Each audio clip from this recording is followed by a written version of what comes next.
Xin chào cả nhà. Buổi sáng sớm hôm nay là ngày 25 tây tháng 3 năm 2026, nhằm ngày thứ Tư. Mình đang có mặt tại chợ đầu mối Bình Điền.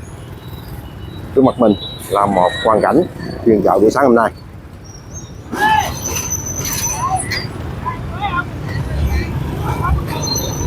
Hướng camera của mình là nhà lòng B, chuyên bán sỉ và lẻ các loại rau củ quả.